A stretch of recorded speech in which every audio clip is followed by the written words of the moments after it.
Shabbat Shalom a todos, amigos. Bienvenidos a nuestro comentario de la tarde de hoy, de este Shabbat que el Santo Bendito sea nos ha dado este día de hoy. Para mí es un gran honor. Mi nombre es José Otero, director de Jaim. Para mí es un gran honor estar con ustedes aquí a través de mi espacio de biblioteca, donde Adonai, el Rey Universo, me ha permitido poder estudiar y conocer las Sagradas Escrituras y este proceso de restauración de lo que originalmente era la fe de los nazarenos, la fe del Mesías. En la mañana de hoy tuvimos la oportunidad de estudiar la sección de la Torá Bo. Como ustedes conocen, como ustedes saben, nuestro centro de estudio fue impactado por el temblor, por el sismo del 7 de enero. Y ahora mismo nos encontramos en las facilidades de una hermana en el Mesías que nos está prestando su casa para poder reunirnos en lo que nos ubicamos a un nuevo lugar.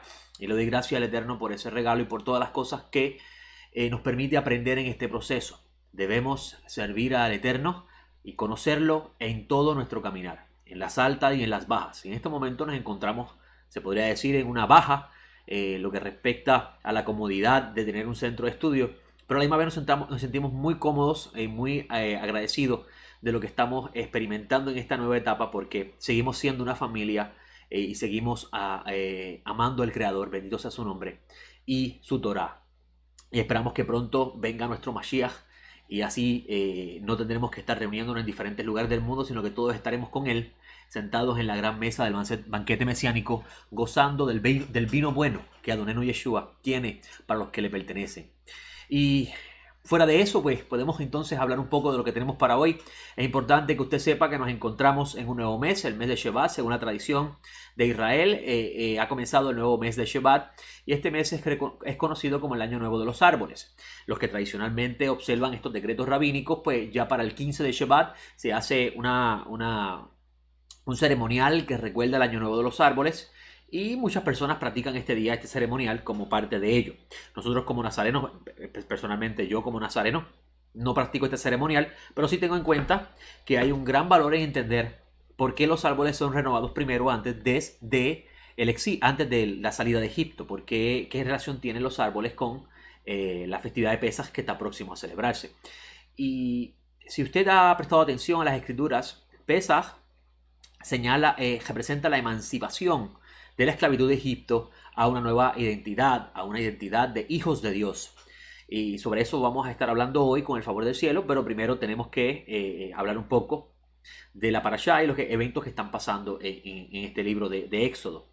Como le dije, comenzó el mes de Shevat, tenemos un mes nuevo, está relacionado a la renovación de los árboles. Los tzadikim son llamados los árboles del Eterno, los justos del Eterno son llamados los árboles del Eterno, y Adonai Yeshua es el gran árbol del Eterno, donde todo el que coma de su fruto tendrá vida. Interesante que Adonai Yeshua fue empalado en un árbol, mejor dicho, en un madero, y él se convierte en este gran árbol, que es representado en este gran árbol donde todo el que coma de él tiene vida. Así que hay mucha simbología con respecto a esto. En la sección de hoy, como les dije, vamos a comenzar. Se encuentra en el libro de Éxodo, capítulo 10, versículo 1. Y termina en el capítulo 16, si la memoria no me falla. En el 16, ¿verdad? Sí, 16. Que se me olvidó apuntarlo. No, perdón. En el 13, 16, al revés. 13, 16. Y esta sección llamada Bo son las últimas tres plagas que el Santo Bendito sea le va a estar enviando al faraón para de una vez y por todas dejar libre a los hijos de Israel. En la mañana de hoy tuve la oportunidad de mencionar que en el capítulo 9 del libro de Éxodo vamos a ver que la Torá parece indicar que la plaga del granizo sería la última plaga que el faraón recibiría. Pero a la misma vez habla del Eterno enviarle todas sus plagas al faraón. Y esto los rabinos han estado pensando por qué parece entender da a entender que el granizo es la última plaga, pero a la misma vez el Eterno envía todas las plagas. ¿Qué relación tiene esto? Y los rabinos han visto en el nombre Bo, la gematría del nombre Bo, que es 3, una relación con la unión de estas tres plagas finales como equivalente a todas las plagas. Esto es interesante porque vamos a ver que estas últimas tres plagas a su vez expresan la aniquilación y exterminio absoluto del faraón de Egipto, para que así los israelitas puedan ser liberados. La Torá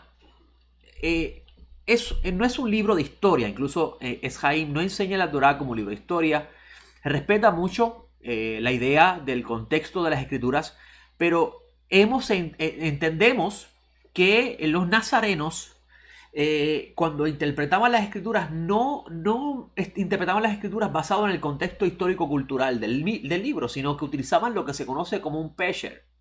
Un pesher que existía para el tiempo de los nazarenos es la utilización de un texto de las escrituras para explicarlo en su época y adjudicarle cumplimiento profético, es decir, un cumplimiento en su realidad. Y esto es sumamente importante porque lo vas a ver en toda la narración de los evangelios y lo vas a ver también en las cartas de Shaul de Tarso y demás escritos, donde las escrituras se convierten de cierta forma en su tiempo, en su época, como el cumplimiento de aquellas profecías antiguas. Y eso es lo que hace el pesher. El pesher es, lo va a ver mucho en los Rollos Mal Muertos. El pesher lo que hace, le permite al que hace la exégesis la oportunidad de tomar en un texto de un tiempo antiguo y aplicarlo en su época para traer un mensaje de exhortación a la audiencia que está recibiendo ese mensaje. Y esto lo considero, haberlo descubierto estudiando los Rollos Muertos, lo considero muy importante, porque entonces nos da a nosotros la libertad de hacer lo mismo. Muchas personas no les gusta escuchar que un texto se tome para el tiempo moderno y comience a enseñarse relacionando el mismo con el tiempo moderno. Pero si usted tiene conciencia de que la escritura está viva, como dice el autor de Hebreo, que es viva y eficaz, más cortante que una espada de doble filo, y que penetra hasta dividir el alma de la carne, entonces usted puede entender, o mejor dicho, debería entender, de que el estudio de ella y el análisis de lo que el mensaje que está contenido en ella nos va a realmente hablar a la vida de hoy. Y eso es lo que yo siempre busco cuando leo la escritura, que el Eterno tiene para enseñarme hoy, para que esta enseñanza que el Eterno tiene para mí hoy me permita continuar este camino, el camino que Él me ha dado a conocer, que es el camino de la fe original. Y lo dije esta mañana en nuestra reunión de la mañana y lo sigo afirmando. Mi pensamiento de las escrituras es nazareno. Por consiguiente, la forma en que voy a darle la utilidad a la escritura es como los nazarenos lo utilizaban. Utilizaban las escrituras para enseñar que todo lo que está escrito está relacionado a la aparición del Mesías y la redención, y a la misma vez es un mensaje para la vida de la persona. ¿Ok? Por ejemplo, vas a encontrar en las cartas de Pablo, que Pablo dice en una de ellas que esas cosas fueron escritas para para esta generación que está próxima a recibir la redención o participar de la redención. Obviamente, aquí vemos claramente que Shaul está utilizando el texto de ese entonces que está citando, que tiene que ver con la salida, con el desierto, y lo está aplicando en su época. Así que eso mismo vamos a estar haciendo hoy con el favor del cielo, y espero que usted pueda disfrutar o gozar, llenar su alma, mejor dicho, de este alimento. Entonces, vamos a comenzar. El comentario que tengo para hoy lo he titulado,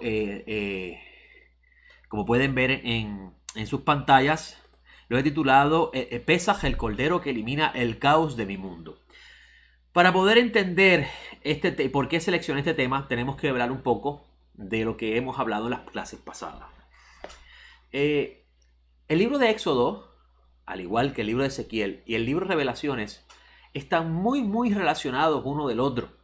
Y lo sigo repitiendo. El libro de Éxodo comienza con los israelitas fuera de su hábitat regular, es decir, fuera de la tierra de Canaán, viviendo en una tierra extraña, en Egipto, siendo esclavizados, y hay un mensaje de redención, y dentro de ese mensaje de redención está que el Eterno va a juzgar a los que los oprimieron, que en este caso es Faraón, y los va a libertar y los va a llevar a una tierra gloriosa, y el Eterno estará con ellos. Y eso lo vamos a ver, está hablado en el relato de Éxodo. En Ezequiel ves la misma historia. Los israelitas son exiliados. El Eterno tiene un mensaje que va a llevar a través de Ezequiel. Ezequiel va a llevar ese mensaje, les va a mostrar a ellos que el exilio es a consecuencia de haber ellos pecado. de haberse revelado el Eterno, se han convertido esclavos de otro amo, y el Eterno promete traerlos de vuelta, restaurarle el sistema completo de servicio, y el Eterno habitará con ellos para siempre. Eso está en el libro de Ezequiel. El libro de Revelación es lo mismo. Hay un exilio, vemos las 7 congregaciones en exilio, fuera de la tierra de Israel. Juan tiene la visión de la carroza, como lo ve Ezequiel, como lo ve también en su momento Moisés. Juan es escogido para llevar un mensaje. Este mensaje se le lleva a las naciones, es decir, hablando de las congregaciones en dispersión. Y luego el Eterno trae los juicios a aquellos que esclavizaron a su pueblo, y luego los trae nuevamente a la tierra y restaura el reino. Así que los tres están relacionados a lo que podemos decir el mensaje del Evangelio, la buena nueva de la redención. Pero este es el plano general. ¿Y qué del plano personal? Cada uno de nosotros tenemos una historia de redención. Cada uno de nosotros hemos vivido una experiencia personal en nuestra vida que nos ha llevado a conocer al Dios de Israel. Pero para conocer al Dios de Israel, primero tuvimos que sufrir una serie de situaciones en nuestra vida que fueron muy dolorosas, que en un momento, en un principio no lo eran, hasta que poco a poco se fue agravando la carga y nos vimos en una encerrona tan y tan grande que no estuvimos escapatoria, y no nos quedó más remedio que reconocer que estamos a punto de morir y pedimos auxilio. Esa es la historia particular de cada uno de ellos. Ahora, cada uno de nosotros que hemos vivido esa historia, debemos tratar de entender esa experiencia personal a la luz de lo que el Eterno nos quiere transmitir cuando leemos las Sagradas Escrituras. Y por eso es que en este comentario de hoy les dije que Pesaj, lo titulé Pesaj, como lo pueden ver en las pantallas, Pesaj, el cordero que elimina el caos de mi mundo. ¿Por qué le llamo así? Le llamo así porque usted va a encontrar que en el momento que llega la festividad de Pesaj, hay una absoluta separación entre aquellos que tomaron la decisión de escuchar la voz del Eterno a través del siervo Moisés y hacer la Pascua, y aquellos que no decidieron escuchar, o mejor dicho, decidieron no escuchar, y a consecuencia de esa decisión, entonces murieron durante ese proceso de la Pascua. Pero para llegar a Pascua, primero tenemos que entender un poco la importancia de estas primeras 2 plagas principales que se van a mostrar en esta parashá Bo, donde la tercera es la culminación de este proceso final de estas 3 plagas, que si usted va al libro de Revelaciones, va a darse cuenta que en todo el proceso de la restauración, el Eterno va a enviar plagas en base de 7 y no en base de 10, como lo vemos en el caso de Egipto. Así que vamos a empezar por aquí, vamos a tratar de entender este asunto. Primeramente, la Torá comienza hablándonos. Voy a poner aquí la pantalla. Permítame mover esto para acá, que es lo que yo utilizo para poder ver dónde estoy parado. Ok. La Torá comienza hablándonos de la creación. Y tal vez los que estuvieron conmigo esta mañana verán que voy a estar repitiendo algo que ya hablé, pero en la repetición se alcanza la perfección, ¿oyó? Así que presta atención a esto. La Torá comienza hablando de la creación, donde Elohim, que es Dios, Elohim, es el principal de toda la narración bíblica. Este principal, que es el Dios de Abraham, Isaac y Jacob, Yud-Hei, Vav-Hei, crea, disculpe, me puse un número 3 y es un número 2, crea un orden. Este orden está gobernado por él mismo. Su palabra gobierna la creación. Lo que sale de su boca es lo que gobierna su creación. Y esta creación fue hecha para el humano. Este humano es Adán. Adán, en un momento de soledad, es decir, mientras el Dios de Abraham, Isaac y Jacob esconde su presencia, Adán vivió una prueba. Y esta prueba consistía en reconocer o no que él tiene una autoridad sobre él. ¿Cómo lo sabemos? Bueno, si usted ve el relato del huerto del Edén, usted va a darse cuenta que el Nahash, la serpiente, le ofrece a Adán, aunque le está hablando a Eva, le ofrece a Adán ser igual que Dios. Igual que Dios. Si él igual que Dios, para Adán representaría ser libre. En el sentido, y pongo aquí dos colchetes, en el sentido de que él no necesitaría en lo más mínimo reconocer que hay una autoridad sobre él. Esto haría a Adán el dueño de su mundo. ¿Ok? Esta acción de Adán, que se encuentra en Génesis, trae como consecuencia un exilio. Este exilio de Adán trae también a su vez un caos, un desorden. La creación que fue creada para obedecer al humano, ahora desobedece al humano. ¿Pero qué hace el humano? El humano manipula la creación para que ésta le sirva. La manipula. Y a consecuencia de esta manipulación, crea su propio orden. Validando bajo este orden de que Él es Elohim. Él es Dios. Esto es la historia que usted va a ver en la vida del faraón. La Torá te presenta al faraón como el rey de Egipto, que viene siendo el mundo físico. Y él es el que controla la realidad de este mundo físico. Y la Torá te va a presentar que el Eterno aparece otra vez en escena. Y no es que nunca ha estado, sino que estuvo como oculto. Va a ver que de repente el Eterno se interesa por los israelitas cuando estos claman a él. ¿Dónde estaba Dios en todo esto? Siempre ha estado. Simplemente que el Eterno oculta su presencia para que el humano pueda ejercer su libre albedrío. Si no, no pudiese. El Eterno se oculta del humano y el humano comienza a hacerse a sí mismo rey, ser su propio Dios. Y a consecuencia de él hacerse su propio Dios, crea esta estructura que la Torá nos va a presentar llamado Egipto, donde hay un rey, donde hay unas ciudades, un sistema completamente construido, donde tiene este sistema un perfecto orden que el mismo faraón administra porque él mismo lo diseñó. Y él se autodenomina Dios. Paró, que es el nombre del hebreo, Paró se llama a sí mismo Dios. Cuando decimos que Paró se llama a sí mismo Dios, en el contexto antiguo se podía entender que el faraón se creía divino. Pero esto no es lo que la Torá quiere transmitirles. Recuerde que la Torá tiene un mensaje para ayer, tiene un mensaje para antes de ayer, que es más antiguo que ayer, y para hoy. El mensaje de hoy. Cuando decimos que el faraón se creía Dios, ¿cómo comprendemos esta idea en el mundo moderno?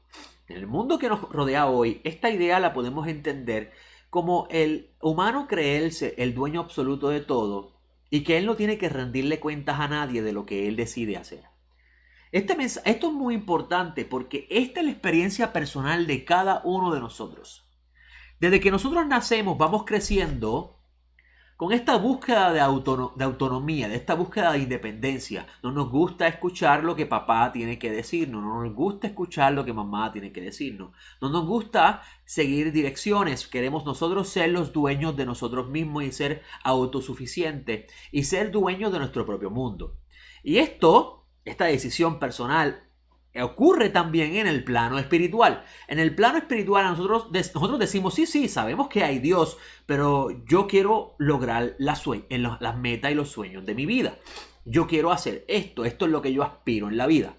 Y cada uno de nosotros deseamos de alguna forma construir nuestro propio universo, nuestro propio orden, nuestro propio sistema. Yo decía esta mañana que el Eterno, cada vez que el Eterno le daba un golpe al faraón, y le lastimaba sus realidades, su realidad en Egipto, lo puedo comparar a las realidades que nosotros nos creamos, como por ejemplo nosotros, así como Faraón, que Faraón tenía todo fríamente calculado, nosotros pensamos que tener la vida fríamente calculada para cada situación que nos podemos presentar nos da una estabilidad y nos da seguridad.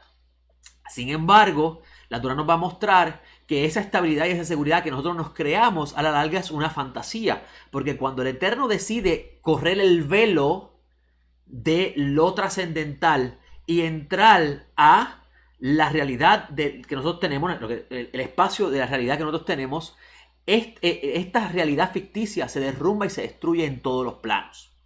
Y esto es lo que la Torá nos va a presentar con respecto al faraón. El Eterno entra a este espacio dimensional, esta realidad de faraón, y poco a poco le va golpeando todas esas áreas que el faraón consideraba su dominio. Por eso es que usted va a encontrar que la Escritura dice, yo golpeé los ídolos de Egipto. Un ídolo, un Dios que nos creamos cada uno de nosotros, nos provee de cierta forma estabilidad y seguridad. Incluso el mismo Pablo de Tarso decía que la avaricia es idolatría. ¿Y por qué la avaricia es idolatría? Como un concepto abstracto, como la avaricia se convierte en idolatría. Obviamente, Pablo de Tarso está viendo mucho más allá de lo que nosotros consideramos en el contexto antiguo lo que es la idolatría. El Eterno, que tiene este hombre llamado, que está escrito la Torá, esta historia para enseñarnos mucho más allá de la letra, el Eterno nos presenta a esta figura llamado Faraón como el típico humano que se sienta en el trono de su vida y decide en su mundo lo que él quiere. Lo que es bueno, lo que es malo, él mismo lo determina. Él es un ser cruel, egoísta, pensando solamente en él. Era un excelente científico porque a él no le sorprendía las señales que hacía Moisés al principio. Faraón era esta persona, de cierta forma, muy intelectual y muy astuto, si podemos decir, en lo que respecta a la vida en el plano regular. Y usted va a ver que cada uno de nosotros, cuando analizamos este mensaje, en lo que la palabra del Eterno tiene para mí hoy, cuál es el pan que el Eterno preparó para que yo coma y viva, usted va a ver en esta figura del faraón esa experiencia personal que cada uno de nosotros tenemos en la vida. Cada uno de nosotros, de alguna forma u otra, nos construimos esta realidad imaginaria y esta falsa ilusión de que la realidad que estamos viviendo hoy es el fin de la vida. Lo voy a usar en un ejemplo sencillo. Nosotros pensamos que nosotros podemos tener la vida en orden y una vida segura si estudiamos una buena carrera, si tenemos un buen trabajo, si tenemos una buena casa, si tenemos un buen carro, si tenemos hijos buenos, si tenemos una buena esposa o un buen esposo, si tenemos un buen seguro de salud, si tenemos un buen plan de retiro. Mire todas las cosas que estoy hablando del mundo moderno. Si tenemos dinero ahorrado para en caso de una emergencia. Todas esas mentiras, si tenemos dinero para irnos de vacaciones, todas esas mentiras que nos creamos para crear nuestra ilusión de una felicidad ficticia, nos hace a nosotros ser igual que el faraón. A tal grado que nosotros en nuestro trono no necesitamos reconocer que hay uno encima de nosotros que gobierna sobre nosotros y que determina sobre cada ser humano lo que habría que pasarle en base a sus acciones. No. Para Faraón sus acciones no tienen consecuencias porque él es dueño de su mundo. Y él puede determinar si esas consecuencias van a ser buenas o malas basado en lo que él determine en su experiencia. Para el Faraón esa idea de leyes divinas que fueron dadas para que el humano viviera conforme a ellas y tuviera una vida en orden, para Faraón eso no existía. Para Faraón, él es divino, él es Dios y él determina qué son las leyes buenas y qué son leyes malas y cuáles son las que voy a aplicar para mi vida y cuáles no. Todo esto está en la figura del faraón que cada uno de nosotros, antes de convertirnos en Baal Teshuvah, en señores de arrepentimiento, vivimos en nuestra vida, en nuestra realidad ficticia que nos creamos. Y el Eterno utiliza un mensajero llamado Moisés para traernos este mensaje de reconoce que hay un solo Dios que creó todas las cosas y es la autoridad sobre los hombres, o va tu mundo a ser destruido. Va a ser tu mundo llevado al exterminio. Estas últimas 3 plagas son bien importantes porque estas últimas 3 plagas expresan esta etapa final de la negación del faraón de reconocer que hay un Dios hasta el exterminio absoluto de su alma. Decía yo esta mañana que llegar a esta etapa final, por eso es que usted va a encontrar en Revelaciones que estas últimas 3 plagas no se vuelven a manifestar de la forma en que se manifestaron, y no se habla de ella de la forma en que se hablan aquí, porque no desea Hashem que el humano las experimente. Y voy a explicarle lo que estas 3 plagas representan en lo que respecta al humano, en lo que respecta al interior del humano. Ya hablamos de lo que es Faraón. Ahora voy a hablarle lo que sucede con estas 3 plagas y cómo comprender estas últimas 3 plagas van a ser van a ser clave para usted comprender la gran misericordia del Eterno y cómo era necesario que el Cordero de Dios, usted comiera de él para vivir. Vamos aquí.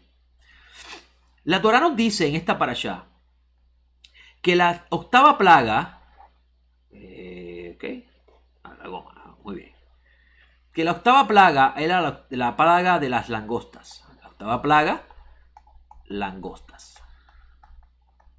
Y esta plaga de langostas se iba a comer lo que quedó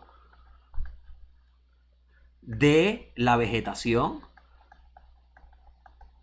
y los árboles. Y dice la Torá que esta plaga iba a arropar la tierra. En un libro que yo poseo conmigo, llamado Derech Hashem, lo escribió el rabino Moshe Haim Luzzatto. Les recomiendo leer este libro, un libro muy bueno. Shaul Tarso nos enseñó que debemos escudriñar lo todo y retener lo bueno. Y yo les recomiendo leer este libro porque este libro es uno de los libros que más yo he leído, incluso de los primeros libros que yo tuve la oportunidad de escribir del pensamiento judío. Y les recomiendo este libro porque este libro, un rabino judío de nacimiento, va a hablar sobre el mensaje que tiene, el mensaje general de la Torá, que considero yo que si usted lo atrapa, usted podría tal vez entender muchas de las cosas que Pablo de Tarso enseñaba y muchas de las cosas que están escritas en los evangelios. Incluso el libro comienza con lo más básico. Todo ser humano debe, todo hijo de Israel, comienza él diciendo, debe reconocer la existencia de un solo ser que siempre existió, que está más allá del tiempo, y ese ser le llamamos Dios.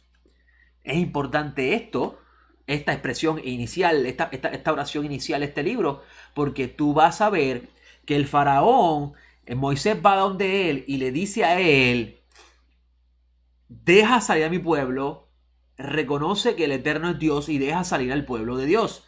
Y Faraón le dice, ¿quién es Dios para que yo le obedezca? ¿Quién es ese? Yo no conozco a ningún eterno. Y usted lee esa historia y pasa por alto su mensaje. Aquí vemos un humano, porque Faraón es creación de Dios. Faraón no es producto del accidente. Aquí vemos un humano que está diciendo, no hay Dios.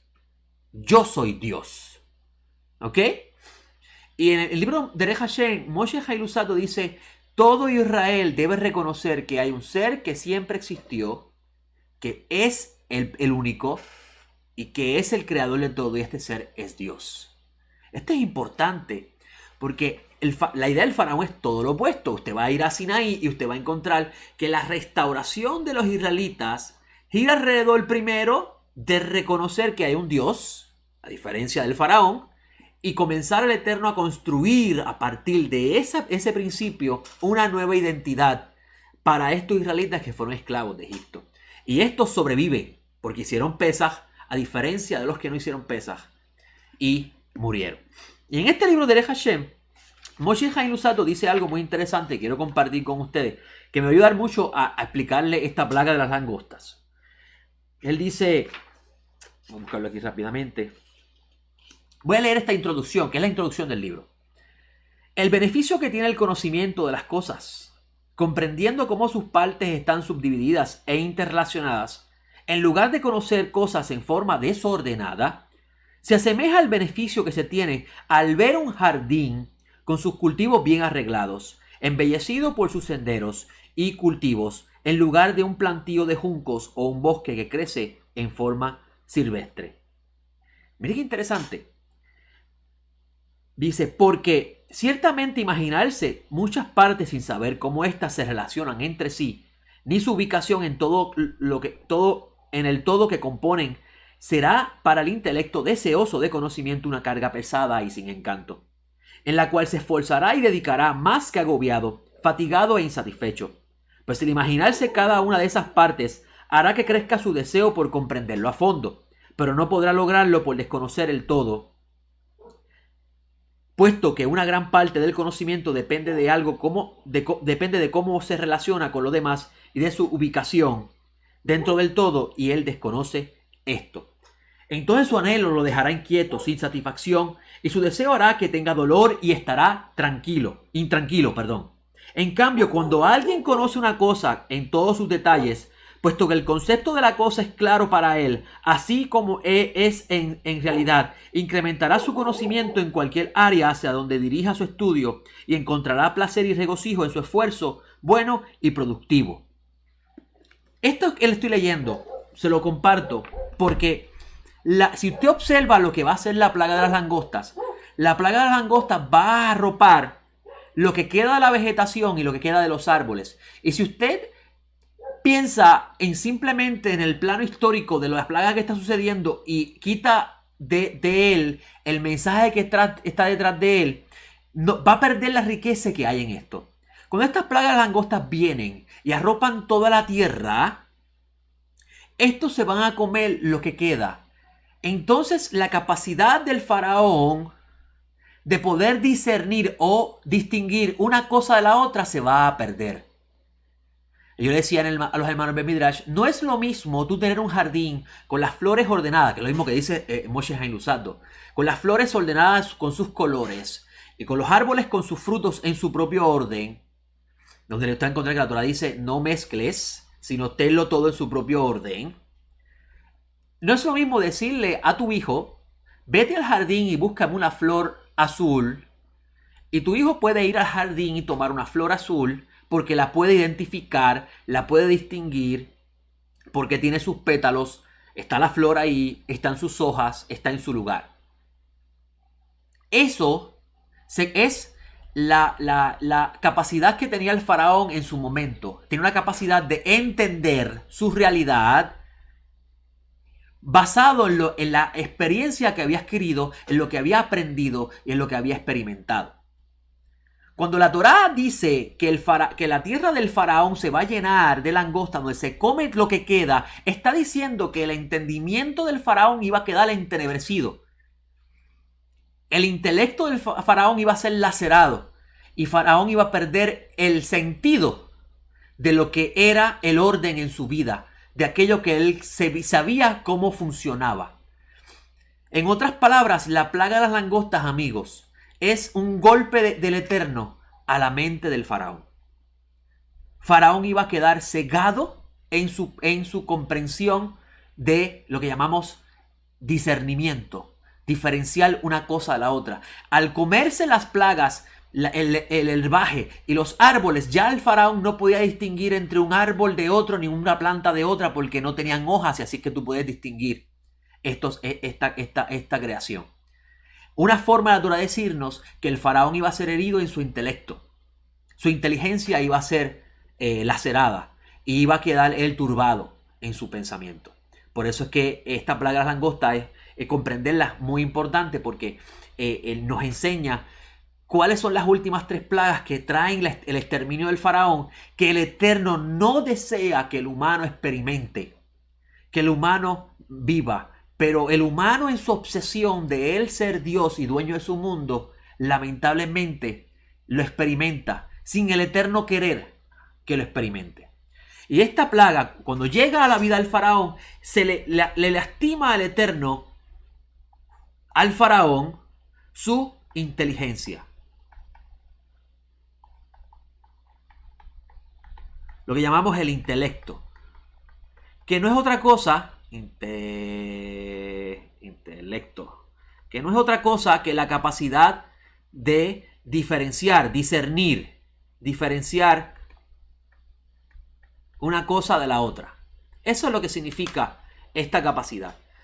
El Eterno iba a herir esa capacidad del faraón. Cuando él hiere al faraón con esto, ya el faraón está próximo a pasar ya a su plano de exterminio.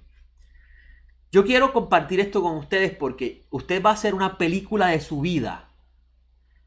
En este mensaje que le estoy dando, en esta enseñanza que le estoy dando, usted se va a dar cuenta el valor que tiene el Cordero de Pesaj, que es Yeshua HaMashiach, en el regreso, el retorno a la realidad de Dios. Quiera Hashem que usted pueda entender esto, ¿ok? La otra plaga que el Eterno va a herir al faraón es la plaga, que es la plaga número 9, es la plaga de la oscuridad. Esta plaga de oscuridad, que es en hebreo Hoshech, es una densa. Esta palabra Hoshech aparece en el capítulo 1 de Génesis, donde mientras la oscuridad estaba, el Eterno dice, sea la luz, y esta luz hace que esta oscuridad se disipe. Cuando la luz no está, esta oscuridad es la que permea. Y es interesante ver cómo los sabios de Israel dicen que esta luz es la luz de la sabiduría de Dios, Jochma. Y esta luz es la luz de la Torá de Hashem. La Torá no escrita, la Torá oculta. Por eso los sabios dicen, esta luz del primer día, el Eterno la guardó para los justos. Y esta luz, tú vas a ver que Juan la relaciona con el Santo Mesías, porque el Santo Mesías es el que va a dar a conocer lo oculto de Dios. En otras palabras, dicho en las palabras de Adonai Yeshua, nadie conoce al Padre sino el Hijo. En otras palabras, la realidad de lo que es Dios, si podemos decir esa palabra, lo que es Dios, y la experiencia de Dios en el humano la va a revelar en su totalidad el Mesías cuando se aparezca, porque el Mesías es el poseedor de esta luz que le fue dada a él y fue manifestada al principio y fue guardada para los justos en el tiempo de la recompensa. Esto es importante porque esta luz es la que alumbra a todos los humanos que nacen en el mundo. Esta luz es la luz de la sabiduría de Dios que hace que el humano adquiera inteligencia y la capacidad del discernimiento. ¿Ok? Cuando la Torá dice que llegó densa oscuridad, el Eterno estaba golpeando a Faraón en su propia sabiduría por no reconocer a su creador. Y este golpe al Faraón es una densa oscuridad sobre él y sobre el mundo de él, que es Egipto. Sin embargo, la Torá nos dice que los israelitas tenían luz. Una forma de decir que los israelitas no perdieron la luz del Eterno, que es la luz de la Torá, que es la sabiduría de Dios. Es cuando el Eterno hiere al Faraón con esto, ya el Faraón está regresando, como diría mi amigo Edwin Borrero, a ese estado del vientre de donde nació, que antes de nacer, que en ese vientre había oscuridad absoluta y él no tenía ni luz ni sentido de lo que es la vida, como es el niño que está dentro del vientre de su madre. Faraón había entrado a ese estado ya por haber negado al Creador. Esa experiencia, Hashem no desea que el humano la viva, pero queda en las manos del humano decidir si la quiere vivir, simplemente si no reconoce a su Creador. Esa es plaga número 9, es la plaga que va a llevar al faraón a la parte final de su vida. Y yo quiero que los que están en el chat me puedan escribir y me puedan decir, estamos entendiendo, queda una duda. Sienta la libertad de hacer preguntas, porque esta parte es muy importante para usted comprender el poder que tiene el mensaje de redención para aquel que está a punto de morir. Usted va a encontrar que Juan el Inmersor dice, el hacha está puesta en la raíz de los árboles, que habla de la el exterminio de esa alma, el cercenamiento de esa alma, si no se hace teshuvá. ¿Ok? Esta plaga número 10, que es la plaga que está relacionada a Pesaj, voy a escribirla aquí con el permiso de ustedes. Plaga número 10 es la plaga de la muerte del primogénito.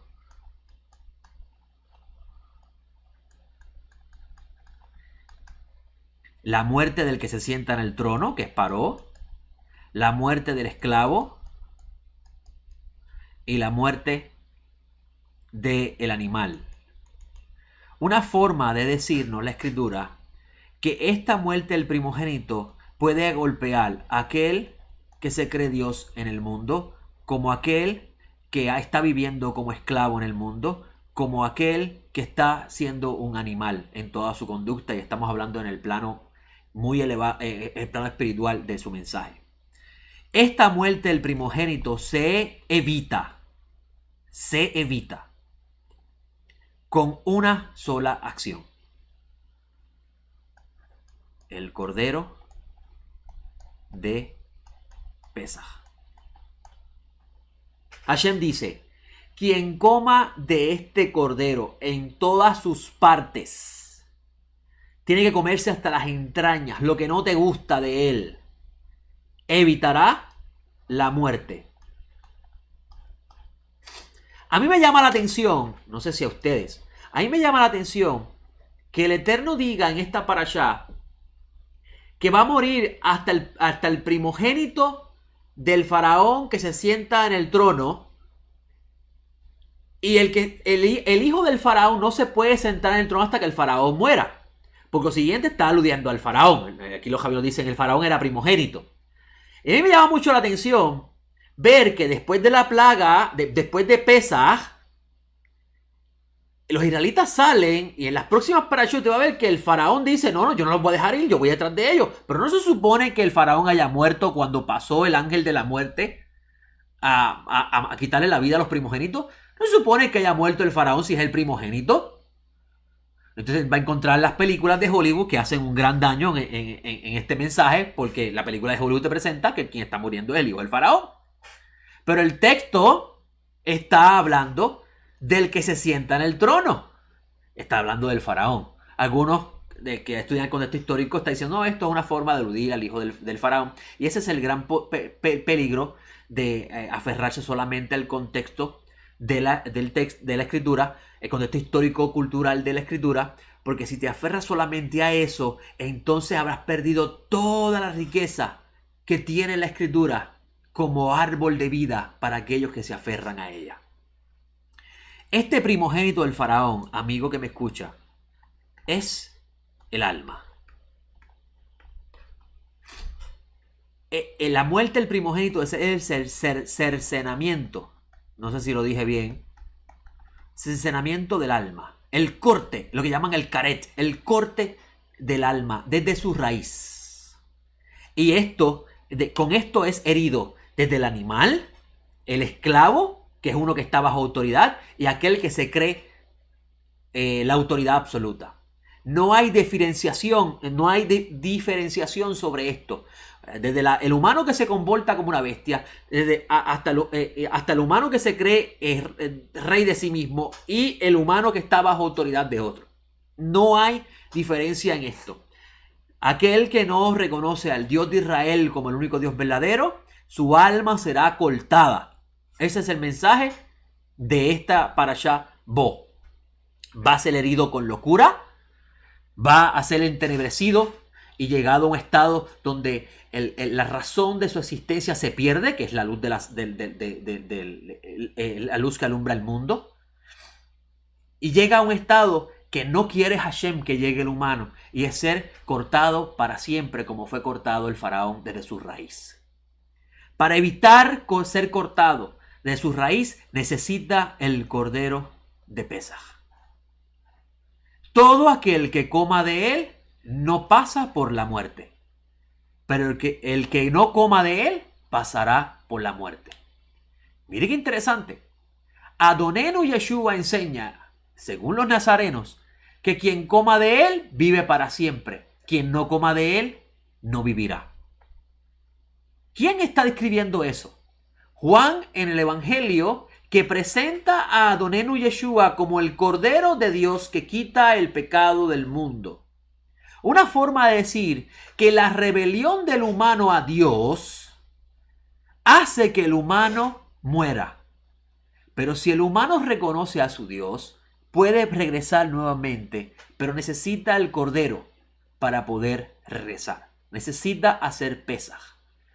Y qué interesante que el Eterno utiliza estas ideas del mundo antiguo para transmitirnos el mensaje, lo que los nazarenos llamaban el Evangelio, la buena nueva, el mensaje de salvación y redención que el Eterno tiene para todos los humanos, amigos, no solamente para el pueblo de Israel, para todos los humanos. Hashem escogió a Israel para ser ministro del mundo y ellos sean los que transmitan la luz de Dios al mundo entero. Ellos son los sacerdotes de Hashem, pero el mensaje de redención es para el mundo entero. Por eso que la Torah comienza con el humano, hablando del humano. Y ese humano no es ni israelita ni es gentil. Ese humano es un humano, ¿ok? En este sentido. Regresando aquí. ¿Cómo evitas el cercenamiento del alma? A través de Pesaj. Amigo, estamos en los días a 2 meses prácticamente de Pascua. Y yo estaba diciendo en la reunión de la mañana, estoy acostumbrado a decir Ben Midrash, yo estaba diciendo en la reunión de la mañana que no importa en qué época del año usted hace Teshuvah, no importa. Usted puede hacer Teshuvah en cualquier época del año, usted puede arrepentirse como el faraón, pero genuinamente, no ser como el faraón. Que el faraón se arrepentía cuando venía una plaga y cuando le quitaban la plaga seguía haciendo lo mismo. Eso no es una teshuvah genuina. Ahí vemos cómo la escritura te enseña lo que es una verdadera teshuvah y lo que es una falsa teshuvah. La verdadera teshuvah, el verdadero arrepentimiento es que la persona siendo herido por el Eterno, la persona siendo herido por el Eterno, porque recuerden que las plagas las envió el Eterno a Egipto. La persona siendo como faraón, herido por el Eterno, si hace arrepentimiento genuino, el Eterno le quita esa plaga, porque esa plaga simplemente es para que haga teshuvah. Pero esa persona tiene que dejar de hacer lo que hacía. Si sigue haciendo lo que hacía, por la acción por la cual llevó que viniera esa plaga sobre él, pues entonces su teshuvah no fue genuina, si la sigue haciendo. Por eso es que Adonai Yeshua sanaba a un enfermo, liberaba a un endemoniado y le decía, vete y no peques más. ¿Ok? Sanó a una persona y le dijo, vete y no peques para que no te venga algo peor. Una forma de relacionar los decretos divinos sobre la persona como una consecuencia de sus acciones. ¿Ok? El faraón se arrepentía cuando venía la plaga, pero una vez que el Eterno le quitaba la plaga, él volvía otra vez a seguir obstinado en lo que él quería. Así que en la verdadera teshuvah es esa acción del humano de dejar atrás lo que hacía y convertirse en un nuevo ser humano. Ser completamente redimido de lo que era antes y convertirse en una nueva persona, dejando atrás lo que hacía que era incorrecto ante los ojos de Dios. Usted puede en cualquier época del año hacer eso. En cualquier época del año usted puede hacer una teshuvah genuina en su corazón y pedirle al Eterno que por favor tenga misericordia de mí, o mejor dicho, de usted, y no le hiera más con esas plagas. Yo me comprometo a regresar a tus caminos. En cualquier época del año. Pero hay un tiempo en particular que usted se sienta en la mesa a comer el cordero de Pascua como una señal que valida esa acción de dejar atrás lo que usted era cuando vivía esclavizado en Egipto para convertirse en un nuevo ciudadano de un reino venidero donde usted será considerado hijo de Dios. Y Pesaj representa ese momento. Incluso hasta los mismos estudiosos de texto en el contexto antiguo dicen que sentarse y hacer Pesaj es señal de el nacimiento de una nación, es señal de unidad como nación. Y esto es bien interesante porque cuando usted se sienta a comer Pesaj, usted está diciendo, yo ya no soy un egipcio. Y un egipcio es una persona que vive como el faraón. Este es mi mundo, yo lo controlo y esto es lo único que existe en la vida, esta realidad. Este es mi mundo. Esa es la idea que el Eterno, que representa el mundo de egipcio. Incluso el Egipto no le hace justicia. La palabra es Mitzraim, que significa limitación, estrechez. Cuando usted abandona ese mundo para entrar al mundo nuevo, que es el mundo de la realidad del Creador, usted primero para entrar en él tiene que hacer una teshuvá genuina. Y segundo, para evitar el cercenamiento absoluto de su alma, usted con Pesaj está demostrando que usted sí ha abandonado su antigua manera de vivir. Es bien interesante cómo Moshe Haim Luzzatto, en un libro que poseo, enseña que el Eterno hirió a Egipto con todos los demonios que tenía Egipto. En otras palabras, cargó sobre el faraón, llenó a faraón de shedim para herirlo, para abatirlo, porque faraón era un perverso y era malvado. Y que todo el que hizo Pesaj fue cortado de raíz toda relación con los shedim que los esclavizaban y los torturaban. Así que el cordero de Pesaj representaba ese corte inmediato de la fuerza de la tumá, la fuerza de la impureza, para conectarse a la fuerza de la kedushá, a la fuerza de la pureza. Esto es importante porque cuando usted se siente a hacer Pesaj, usted no está haciendo Pesaj como se entiende tradicionalmente. Si usted es de los que sigue a Yeshua de Nazaret y entiende en su corazón que Él es el Mesías y que Él es el Cordero que Hashem dio para que usted sea restaurado en la Kedushá, cuando usted se siente a hacer Pesaj, usted está validando con la acción en Pesaj este poder que tiene Hashem en esta redención, en esta restauración. Por eso que usted va a encontrar que Mashiach dice: haced esto en memoria de mí. A todas veces que la hagáis, hacerlo en mi memoria. Es decir, que la mesa de Pesaj es un memorial de lo que el Mesías hizo para que no seamos nosotros cercenados absolutamente del mundo. Entonces me hace una pregunta una persona, me dice aquí: ¿y qué será de aquellos que no tengan esta luz según la Torá? La escritura no está diciendo qué será de estas personas que no tengan la luz. Una cosa muy interesante es que y ahí es donde entra una parte bastante controversial, al Israel fallar en su misión, el Eterno fijó otro día para completar esta misión. Déjeme explicarme bien. Hashem, cuando coge, lo va a encontrar en el Sinaí, cuando Hashem escoge a Israel para ser los ministros del mundo, el deber que tenía Israel en esta función de ser un pueblo escogido era de transmitirle al mundo la realidad de Dios. Ellos suponen que sean los mensajeros de la realidad del Creador al mundo. Incluso vas a encontrar en Obadía esta idea. Mire esto. Mientras lamentablemente por la historia podemos ver que el pueblo de Israel vivió después del exilio un poco aislado del mundo, usted va a encontrar en los profetas que eso no era el deseo del Eterno. Incluso vas a encontrar, lo puedo validar esta idea en el libro de Obadiah, donde encontramos al profeta Abdías decir en el capítulo 1: así dice Adonai el Eterno a Edom: hemos oído un mensaje de parte del Eterno. Un mensajero ha sido enviado a las naciones. ¿Quién es ese mensajero? ¿De parte de quién viene? De parte del Eterno. ¿Quién es ese mensajero? De seguro es un israelita. Es uno del pueblo santo. La misión que tiene Israel es de ser luz al mundo, de alumbrar al mundo en el conocimiento de Dios. Cuando Israel no hace eso, pierde su función de ser una nación sacerdotal.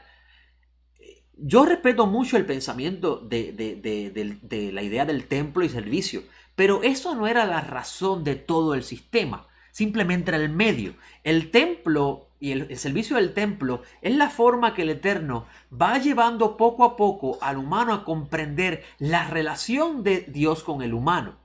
El fin no era el templo, sino el templo era el medio. Y eso lo explica claramente Moshe Haim Luzzatto en su libro Mishneh Elión, donde habla que la razón del templo es conectar al humano con la realidad del templo superior, ¿okay? Que es la morada del Altísimo. Pero no me quiero desviar del tema. Cuando Israel fue llamado a hacer esa función y la deja de hacer, entonces el Eterno tiene que redimir a Israel y al mundo entero. Y al redimir a ambos, entonces tiene que llevarlos al conocimiento de esa luz, que es la luz, como dice el amigo José Gómez, de la Torá. Esa es la función de la era mesiánica. La era mesiánica, amigo, es la era donde todo el mundo será instruido por Dios. Lo vas a leer en el profeta Isaías.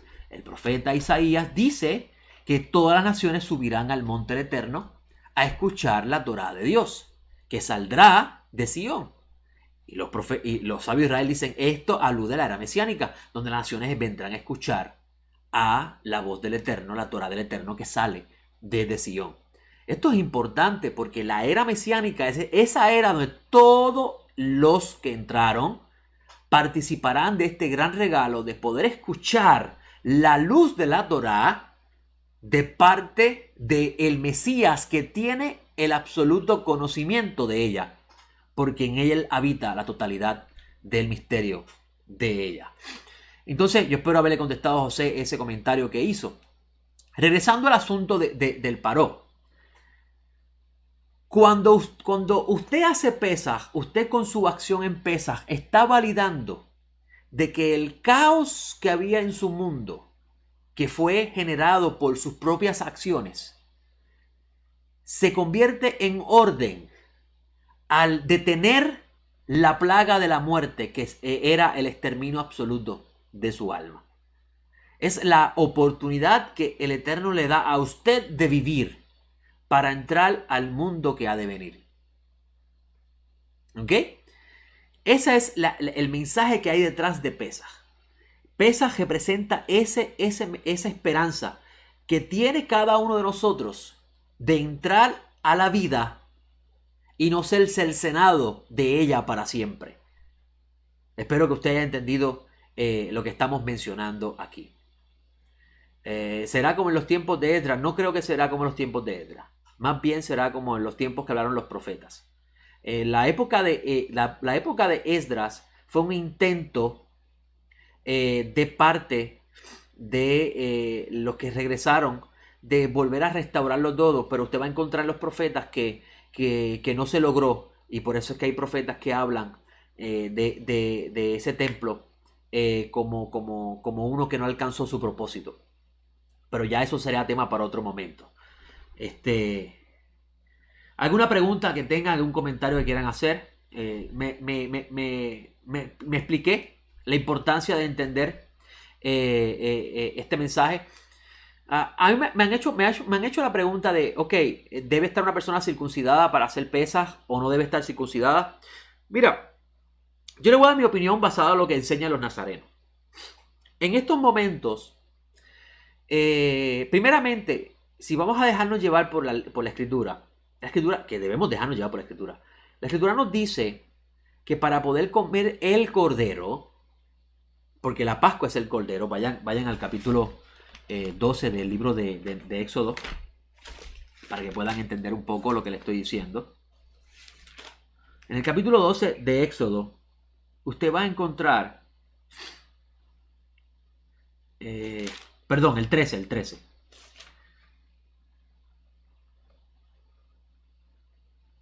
El texto, el capítulo 13 que habla de la ley de Pesaj, que es que lamentablemente se cogen versículos aislados para crear doctrinas según la agenda de cada persona y se daña todo el mensaje. Cuando usted lea en este versículo, en este capítulo 12 del 43 en adelante, cuando usted lea el versículo 49 que le dice a usted, la misma ley será para el nativo y para el forastero que reside entre vosotros. Ese texto lo que está diciendo es la ley de Pesaj. Para observar Pesaj hay un solo estatuto y debe ser el mismo para el extranjero y para el que reside y para el nativo. Es la misma ley, no puede haber una variación. Esa es la idea detrás de esa. No se puede tomar ese versículo para aludir a una sola Torá para el judío y para el gentil. Eso no está dentro del mensaje. Eso es coger un texto aislado para crear esa doctrina, ¿ok? Esa enseñanza. Pero vamos a mirar el versículo 43 para que usted pueda ver el estatuto de Pesaj y vamos a ver cuál es la idea aquí base y comprender si realmente hay que circuncidarse para comer Pesaj hoy en día. Vamos a entender esa idea. Dice el versículo 43, después dijo Adonai a Moisés y a Aarón, este es el estatuto de la Pascua, ningún hijo de extraño comerá de ella. Sin embargo, todo esclavo comprado con dinero lo circuncidarás y no podrá comer de ella. Y podrá comer de ella. Ni el extranjero ni el asalariado podrá comer de ella. Se comerá en la misma casa. No sacarás nada de la carne fuera de casa, ni quebrarás hueso suyo. Toda la congregación de Israel así lo hará. Si algún extranjero reside contigo y celebra la Pascua a Adonai, circuncidarle todo varón, entonces se acercará para celebrarla, puesto que será como el nativo de la tierra, pero ninguna persona incircuncisa podrá comer de ella. La misma ley será para el nativo y para el forastero que reside entre vosotros. ¿Ven ahí el contexto? Si vamos a hablar de contexto. Así hicieron todos los de Israel, como Adonai había ordenado a Moisés y Aarón, así hicieron, y en aquel mismo día Adonai sacó a los de Israel por sus escuadrones de la tierra de Egipto. Ahora, ¿cuál es el estatuto de Pesaj? El estatuto de Pesaj es que si usted va a celebrarla, tiene que estar circuncidado. Pero estamos hablando del animal que se sacrificaba. Ese estatuto que giraba alrededor de un animal que tenía que ser sacrificado, para poder comer de ella, la persona tiene que estar circuncidada. Hoy en día nadie practica Pesaj en ese sentido. Nadie. Usted puede escuchar personas decirle a usted, vamos a celebrar Pesaj, y lo que están haciendo en el Seder es un memorial que creó el judaísmo rabínico para recordar esos eventos. Y cada elemento puesto en la mesa recuerda cada cosa vinculada a ese tiempo. Pero eso no es celebrar Pesaj. Ahora, en lo que respecta a lo que el Santo Mesías le dijo a sus discípulos, si usted observa los textos, usted va a ver que el Santo Mesías da un gran énfasis al vínculo de el vino y el pan dentro del Seder, dando a entender que el pan y el vino se iba a convertir en el sustituto de la Pascua, del animal, del cordero, siendo el pan y el vino representativo del Santo Mesías. Vas a ver que Adonai Yeshua, según Juan, relaciona pan y vino con su carne y su sangre, porque recuerde que Juan dice que Yeshua es el Cordero del Eterno, el Cordero de Pesaj, el que quita el pecado del mundo.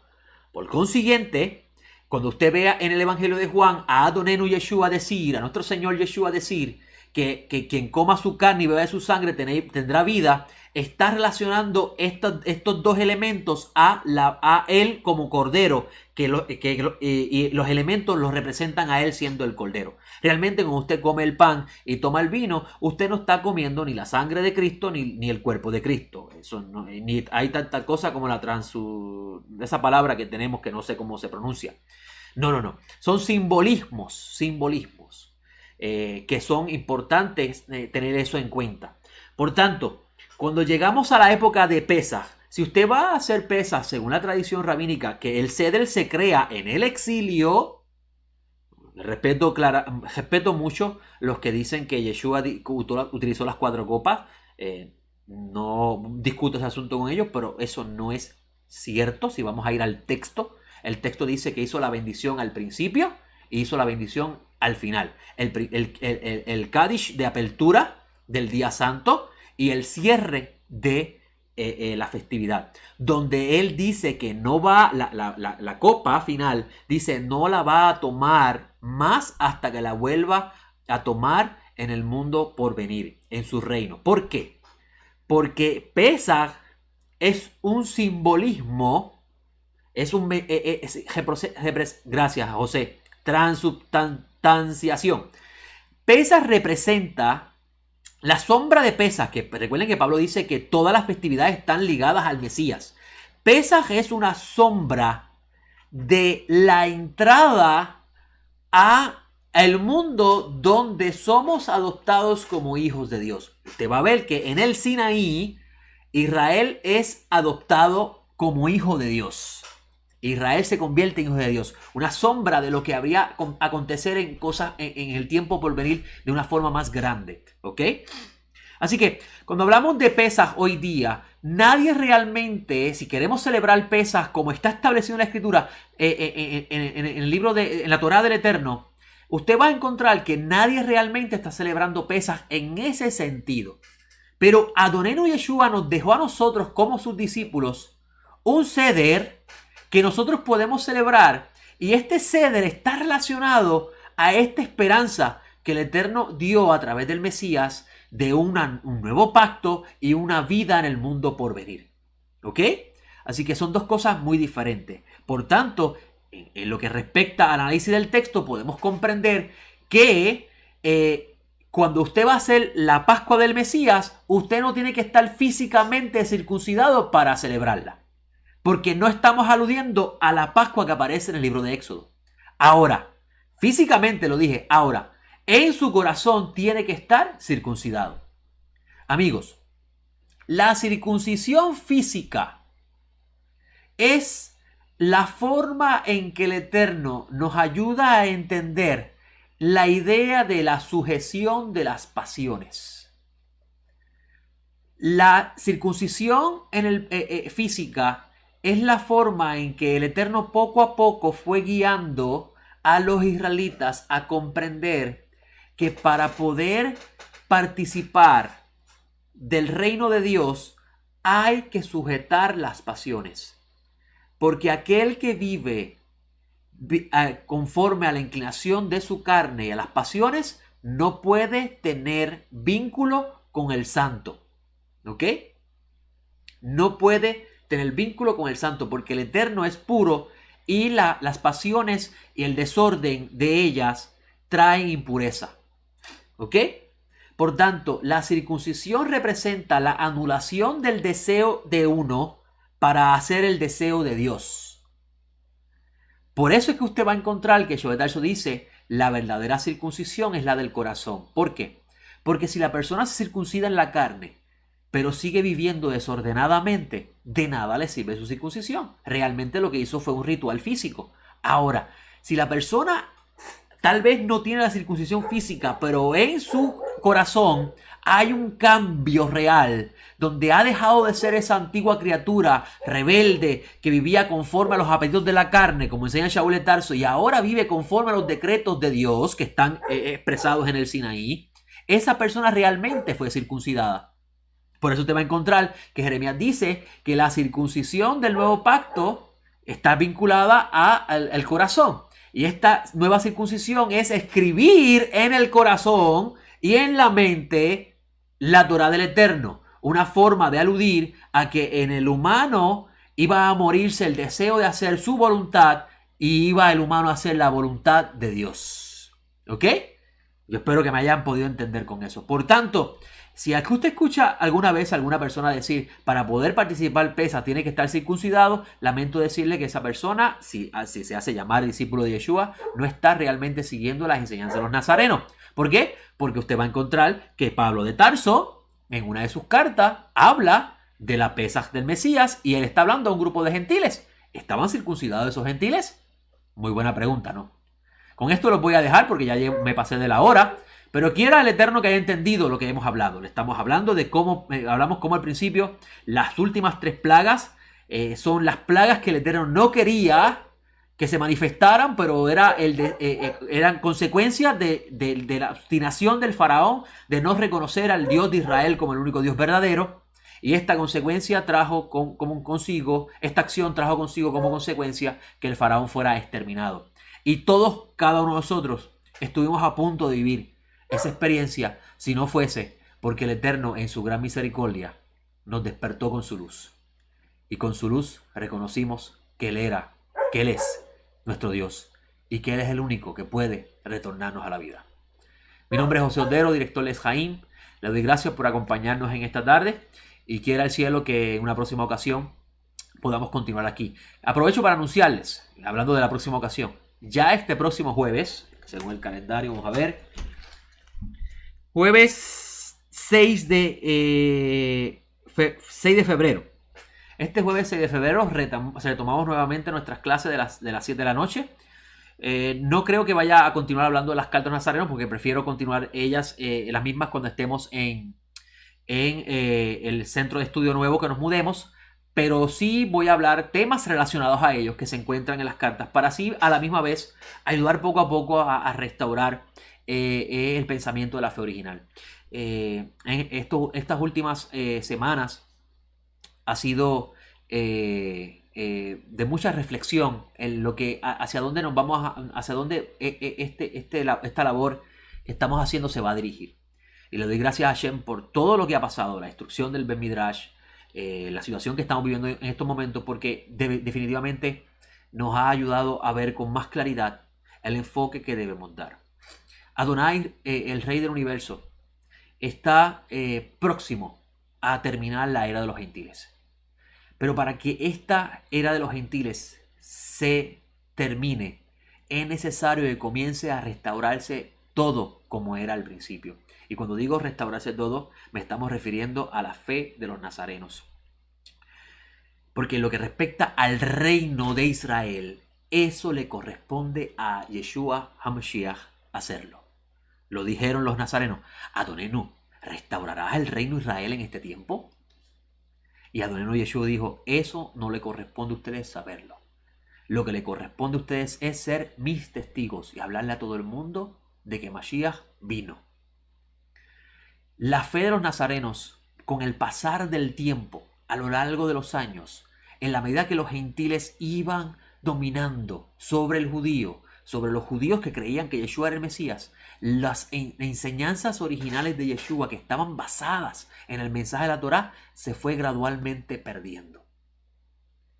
Esto dio a su vez que se cumpliese lo que dijo Adonenu, que venía un tiempo de gran oscuridad. La luna no dará su resplandor, el sol tampoco, un tiempo de gran... Las estrellas caerán del cielo. Eso que está hablando de Yeshua ahí, lo voy a hablar con el favor del cielo más adelante, que tal vez sea este próximo jueves. Es el anuncio de parte de Adonai Yeshua de una era oscura que se iba a manifestar hasta el momento donde el Eterno iba a darle fin a la era de los gentiles. Esta experiencia que estamos hablando, que estamos viviendo todos hoy, de regresar a estudiar la Torá del Eterno, de regresar a conocer el Mesías de Israel, el Mesías que vivieron y experimentaron, vieron, caminaron, comieron con él los nazarenos, es una señal clara de cómo la era de los gentiles se está terminando. Y le doy gracias a Hashem por todo lo que nos ha pasado en las semanas pasadas, desde el temblor que nos destruyó el Bet Midrash, porque nos ha ayudado a enfocarnos en realmente qué es lo que debe ser Etz Haim. Y Etz Haim debe enfocarse en restaurar el mensaje de Adonenu Yeshua, comprenderlo a la luz de la verdad que es la Torá de Hashem, y entender quién es el Mesías a la luz de los nazarenos. No es quién es el Mesías a la luz de fulano o de sutano. Es quién es el Mesías a la luz de aquellos que caminaron con él. Y en eso nos vamos a enfocar.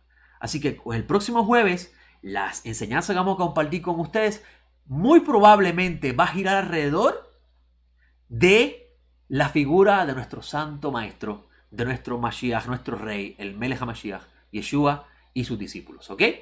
Así que, con el favor del cielo, el jueves próximo a las 7 de la noche, hora de Puerto Rico, verifique sus horarios y esté pendiente a YouTube y el fanpage de Facebook, donde vamos a estar anunciando el mismo, y así usted puede darle clic y entra directamente al enlace.